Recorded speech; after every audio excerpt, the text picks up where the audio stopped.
Gospodin s vama.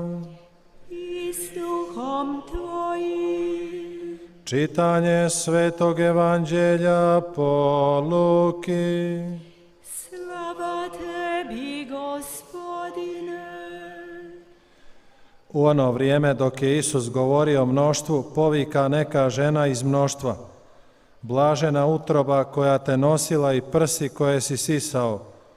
On odgovori: još blaženiji oni koji slušaju riječ Božju i čuvaju je.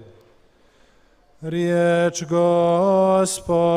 2020년 8월 14일 메주거리의 본당 성모승천 대축일 전야 미사 강론입니다.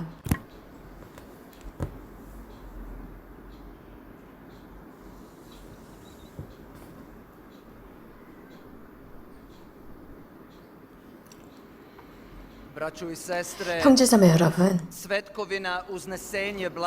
성모승천 대축일 이 주일은 우리들에게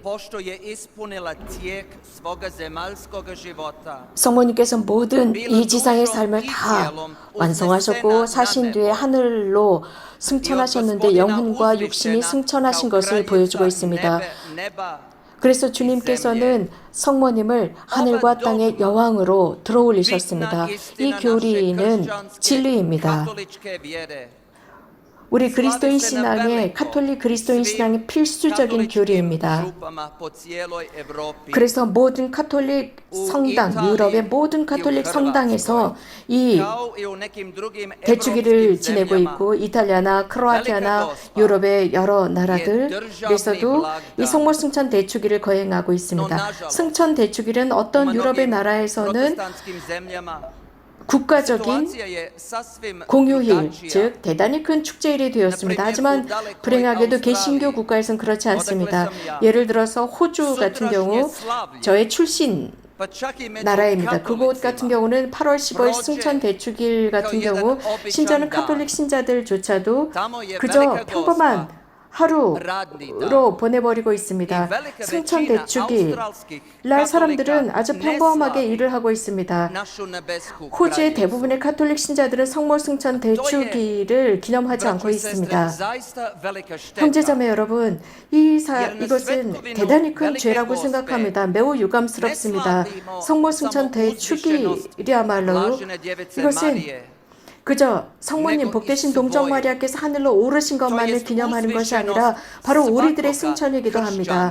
다시 말씀드리면 모든 그리스도교 신자들이 이렇게 들어 올려진다는 것을 이미 보여주고 계시는 것입니다.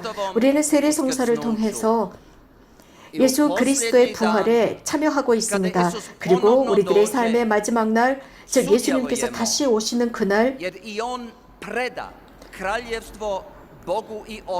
하느님의 나라에 우리들은 들어가게 될 것입니다. 즉 우리가 거기에 합당한 사람들이라면 말입니다. 그래서 우리들은 영혼과 육신 모두 영원한 그 나라, 하느님의 나라의 하느님 곁에 있게 될 것입니다. 그런데 성모님께서는 그 어떤 단 한 점의 죄도 없으셨던 분이셨습니다. 절대적으로 순결하셨던 분, 죄가 없으셨던 그분께서는 당신의 모든 지상의 삶을 다 완성하신 뒤에 즉시 즉각적으로 하늘로 들어 올려지셨습니다. 영혼과 육신이 들어 올려지셨습니다. 그렇다면 우리가 이 세상에서 마지막 숨을 거두는 그날 우리들의 이 육신은 죄로 인해서 우리들의 육신은 썩어 없어질 것입니다. 하지만 우리들의 영혼은 하느님을 만나러 갈 것입니다. 그리고 어느 한 기간 동안 연옥에서 단련을 받고 또 그곳에서 예수 그리스도의 두 번째 오심, 즉 재림을 기다릴 것입니다. 그러면서 그분의 영광 받으시는 육신과 일치하게 되는 날을 기다리게 될 것입니다. 다시 말씀드리면 마지막 날 하느님께서 우리들에게 다시 그 육신을 회복시켜 주시면서 이제 절대로 썩지 않는 육신, 그래서 우리들의 영혼과 함께 일치시켜 주실 것입니다. 이런 일은 예수 그리스도의 부활의 힘을 통해서 가능합니다. 우리들 한 명 한 명은 마지막 날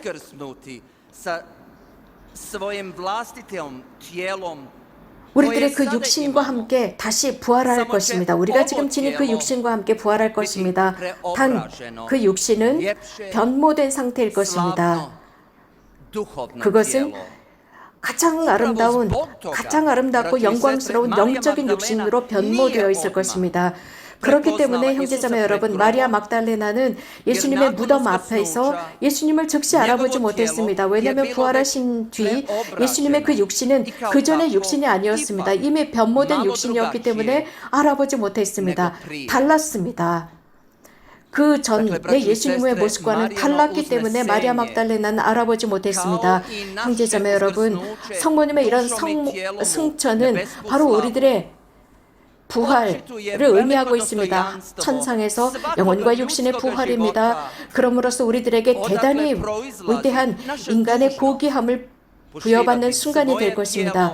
바로 여기에서부터 우리들의 이 육신을 존중해야 한다 라는 것을 보여주고 있습니다. 타인들의 육신도 마찬가지입니다. 특히 아픈 이들, 노인들, 어린아이들의 그 몸을 우리는 존중해줘야 합니다.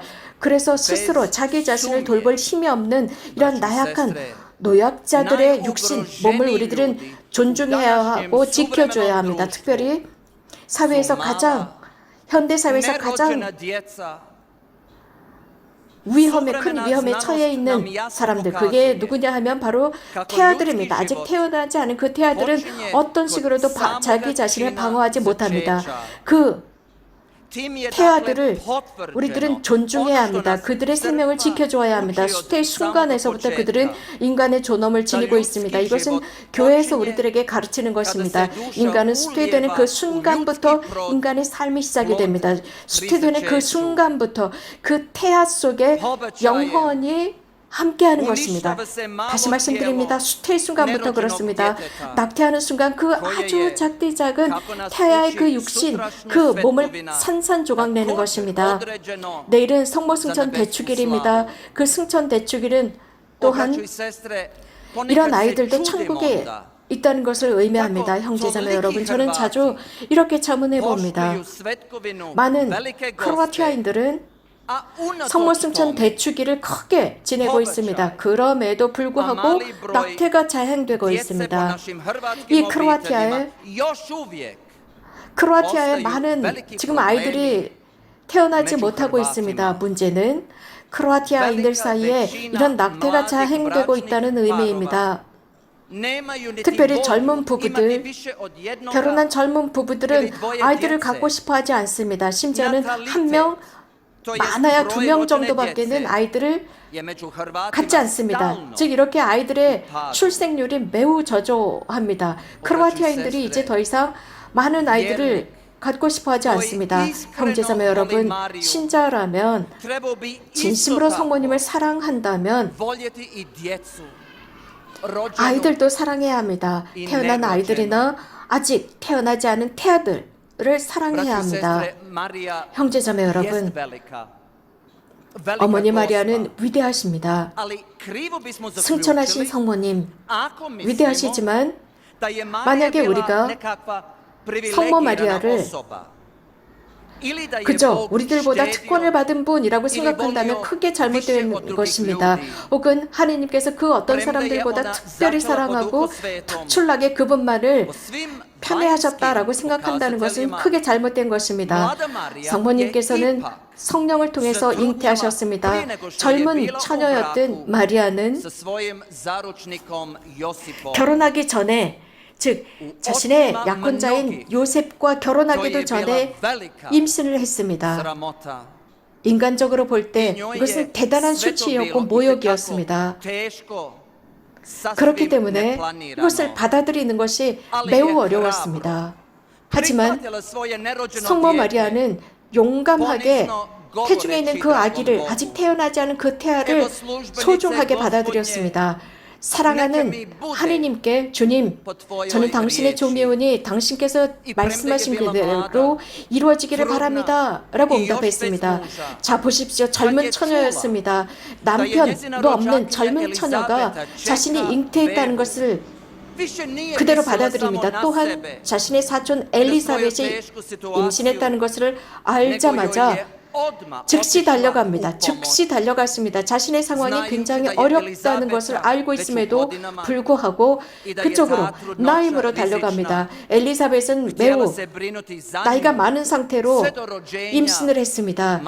늙은 나이에 임신을 한다는 것은 굉장히 생명에 위협을 가하는 일이었습니다. 그리고 세례자 성 요한이 태어납니다.